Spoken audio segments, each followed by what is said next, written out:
Halo teman-teman, berjumpa lagi dengan saya Brother Pio. Kembali kita akan menanggapi video dari Bang Roma yang sedang podcast dengan Bang K. Tepuk tangan buat Ustadz K.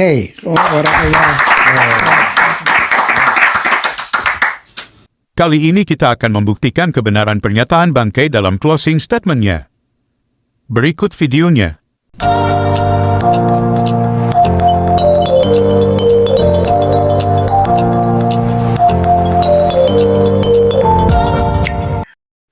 Di hadapan Pak Haji, Tuan Guru saya, dan di hadapan semua Tuan Guru menyampaikan kepada saudara Kristen dan Katolik, tidak ada setitik pun niat kami untuk menjelekkan, menghujat, menghina, apalagi menistakan kitab suci agama Kristen berserta dogmanya, atau membuat orang Kristen dipengaruhi jadi Islam, tidak. Barusan Bang K katakan bahwa dia tidak pernah menghina kekristenan dalam ceramahnya. Berikut ini kita buktikan dari jejak digital Bang K, bagaimana dia menghina dan menuduhkan sesuatu yang buruk tentang kekristenan, sementara faktanya tidak demikian. Berikut videonya. Bahwa dulu saya sebagai orang yang di atas mimbar, bukan di tempat duduk di jemaat, bukan, saya di atas mimbar, itu mengajarkan bahwa bahkan kepada anak-anak dari sekolah minggu, anak-anak masih kecil, saya Laskar Kristus, Laskar. Ada lagunya, sampai sekarang dinyanyiin kok. Pernah dengar ya? Saya Laskar Kristus Syakrak, saya bukan pasukan berjalan, pasukan berkuda, pasukan menembak. Itu adalah kecil nyanyi dari kecil.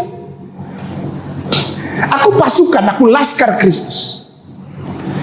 Daripada dia potong aku duluan, aku tebas dia duluan. Siapa dia itu? Muslim. Jadi kita sudah dengarkan bersama, Bang K dengan jelas menghina kekristenan. Dengan mengatakan bahwa, waktu dia jadi pendeta, dia mengajarkan anak-anak tentang permusuhan khususnya terhadap umat Islam. Faktanya, lagu itu tidak mengajak anak-anak untuk melakukan kekerasan. Dari liriknya saja sudah jelas katakan, saya bukan pasukan berkuda, bukan pasukan menembak, saya tidak menembaki musuh. Kurang jelas apa coba kalimat dalam lirik lagu tersebut. Teman-teman lihat, lirik lagu untuk anak-anak saja diputar balik oleh Bang K jadikan bahan fitnah terhadap Kristen. Akhirnya umat Islam yang tidak tahu isi lagu tersebut bisa jadi termakan perkataan Bang K. Karena dia memutarbalikan tujuan lagu tersebut. Itu yang pertama. Fitnah yang kedua yang paling kejam yang menurut saya adalah berikut ini. Dan jemaat merasa nyaman. Contoh, dosaku ditebus oleh Yesus di kayu salib. Siapa yang nggak mau? Siapa yang nggak mau? Coba, kita tidak perlu melakukan apa-apa. Gini, dibilangnya begini, semua kebaikanmu baik. Ini jangan dipotong ya Ustazi, terutama insya Allah kalau ada Kristen yang nonton. Semua kebaikanmu tidak berlaku. Tidak ada yang namanya perbuatan baik. Betul. Tidak ada pahala yang membuatmu masuk surga. Yang membuatmu masuk surga adalah mulutmu mengucapkan Yesus adalah Tuhan dan Juru Selamat. Masuk. Kau mau berzina, kau mau bersundal, kau mau mabuk, kau mau makan babi kecap pakai sambal pakai babi, terserah. Kau mau bunuh orang, kau mau tipu orang, kau mau korupsi, jangan dipotong Ustazi ini kata-katanya. Dan mereka terima. Karena nyaman. Tapi ini dimasukkan ke dalam kitab suci mereka. Iya dong.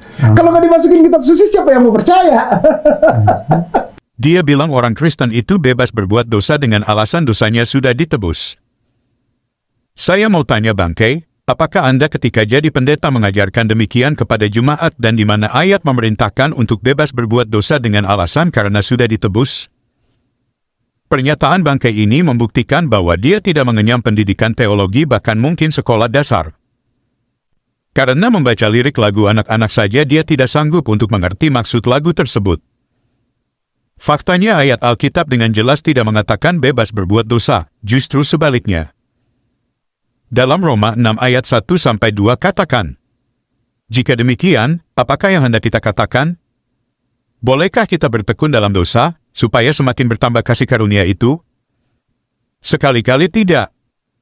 Bukankah kita telah mati bagi dosa, bagaimanakah kita masih dapat hidup di dalamnya? Jadi itulah dua bukti fitnah Bang K. Yang pasti masih banyak fitnahnya terhadap kekristenan. Kita lanjut ke statement Bangkei. Tidak ada setitik pun niat kami untuk menjelekkan, menghujat, menghina, apalagi menistakan kitab suci agama Kristen berserta dogmanya, atau membuat orang Kristen dipengaruhi jadi Islam. Tidak.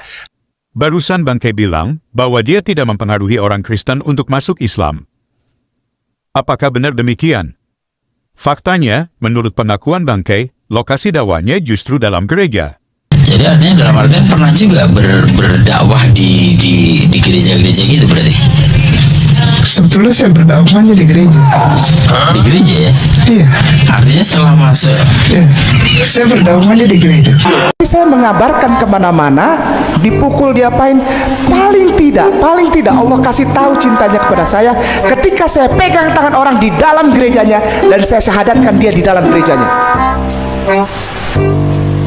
Alhamdulillah, Allah masih percaya sama orang hitam ini. Allah masih sayang sama orang hitam, sehingga si hitam ini masih bisa berkeliling dan mengabarkan kasih Allah, lalu menuntun mereka untuk mengucapkan 2 kalimat yang suci itu, 2 kalimat cinta kepada Allah, 2 kalimat syahadat di dalam rumah ibadah mereka. Paling tidak 1 tahun, Alhamdulillah Allah percayakan 100 orang yang saya syahadatkan, dan 80 orang itu saya syahadatkan di dalam rumah ibadah mereka. Jadi, kurang jelas apa lagi? Bangkei mengatakan sendiri bahwa mayoritas orang yang dia syahadatkan adalah di dalam gereja.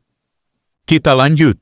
Pada saudaraku Kristen dan Katolik, ketika kami para mu'alaf ini yang punya pengetahuan tentang Bible secara formal ya, Tuan Guru, orang-orang seperti saya ini ada banyak sekarang, termasuk Kodondi. Pengetahuan tentang Bible-nya tuh formal didapat dulu. Jadi bukan hanya yang otodidak, tapi formal kita dapat di jenjang pendidikan formal. Nah, Barusan Bangkei katakan dia dan Donnie Tan sudah melalui pendidikan formal. Faktanya Donnie Tan hanya seorang kolektor Alkitab dan Bangkei seorang pemain musik gereja. Bahkan Bangkei sendiri yang mengaku dengan mulutnya bahwa dia tidak pernah sekolah. percuma antum ulang-ulang tentang ijazah. Saudaraku yang punya channel itu, antum percuma, Anda percuma ulang-ulang tentang ijazah serta sekolah saya. Karena saya berterus terang kepada jemaah muslim bahwa saya tidak pernah belajar. Tidak pernah belajar. Tidak pernah belajar. Jadi, pendidikan formal apa yang dimaksud Bangkei? Apakah maksudnya SD, SMP, dan SMA? Oke teman-teman, demikian tanggapan kita terhadap pernyataan Bangkei. Terima kasih untuk dukungan teman-teman. Tuhan Yesus memberkati. Sekali lagi nama saya Kainama, saya biasa dipanggil Kay. Yo, bro, pill in the house. Yo, bro, pill in the house. Sekali lagi nama saya kenapa saya biasa dipanggil K. Saya adalah mantan pendek tak saya lulusan STT Jakarta. Saya juga pernah sekolah S2 di Belanda. Tidak hanya itu, saya lanjutkan sekolah PhD di Israel. Tapi the same you are bohong. Dia adalah seorang pendeta sebelumnya yang menjadi mu'alaf dengan nama pendeta yaitu Agustinus Christoffel Kainama. Ya. Kemudian ketika beliau berganti agama menjadi Islam, menjadi seorang mu'alaf, beliau mengganti namanya menjadi Ahmad Kainama. Beliau adalah seorang pendeta yang berpendidikan tinggi, yang bersekolah di S1 di Sekolah Tinggi Teologi Jakarta. Kemudian beliau melanjutkan S2-nya di Leiden University Belanda. Kemudian tak sampai di situ, beliau terus meneruskan pendidikannya di S3 di Tanakh Biblical Studies Haifa Israel dengan mengambil bidang minat Holy Scriptical Biblical. Sekali lagi nama saya kenapa saya biasa dipanggil K. Saya adalah mantan pendek tak saya lulusan STT Jakarta. Saya juga pernah sekolah S2 di Belanda. Tidak hanya itu, saya lanjutkan sekolah PhD di Israel. Tapi the same you are bohong. Tapi the same you are bohong. Ha ha ha. Aku bukan mantan pendeta, tidak pernah sekolah keluar, aku tidak pernah sekolah teologi, tidak pernah tahu apa-apa.